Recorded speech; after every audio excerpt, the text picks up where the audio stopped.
Bulletin की शुरुआत करेंगे और खबरों की ओर रुख करेंगे, जहां मॉरिशस के प्रधानमंत्री डॉक्टर नवीन चंद्र रामगुलाम ने भारत के उपराष्ट्रपति सीपी राधाकृष्णन से मुलाकात की।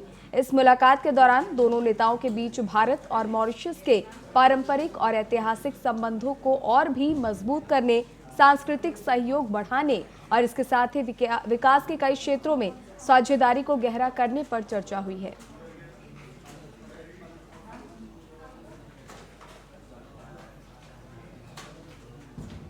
वहीं केंद्रीय गृह मंत्री अमित शाह ने दिल्ली में राज्यों और केंद्र शासित प्रदेशों की एंटी नारकोटिक्स टास्क फोर्स के प्रमुखों के दूसरे राष्ट्रीय सम्मेलन को संबोधित किया।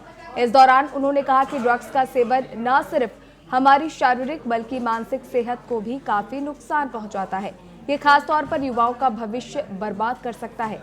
इसी के खिलाफ अपनी लड़ाई की तरफ कदम बढ़ाते हुए केंद्र सरकार एक और बड़ा अभियान शुरू करने जा रही है। उन्होंने साथ ही कहा कि प्रधानमंत्री नरेंद्र मोदी की 2047 की महान भारत की कल्पना तभी साकार होगी जब युवा पीढ़ी नशे से सुरक्षित रहेगी। इसलिए यह लड़ाई सभी का साझा अभियान होना चाहिए और इसे मिलकर जीता जाएगा।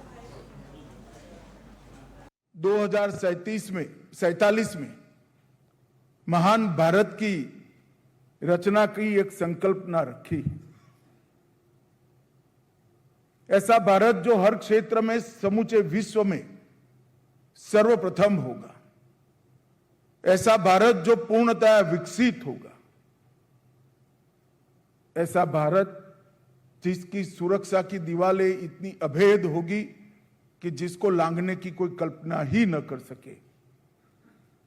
अगर ऐसे भारत की रचना करनी है तो हमारी युवा पीढ़ी को ड्रग के दूषण से बचाना बहुत जरूरी है, क्योंकि किसी भी महान राज्य की संकल्पना, इसकी नींव उस देश की युवा पीढ़ी होती है। अगर हमारी आने वाली नस्लें ही खोखली हो जाएगी तो देश रास्ते से भटक जाएगा। प्रधानमंत्री नरेंद्र मोदी के जन्मदिवस के मौके पर पटना के गांधी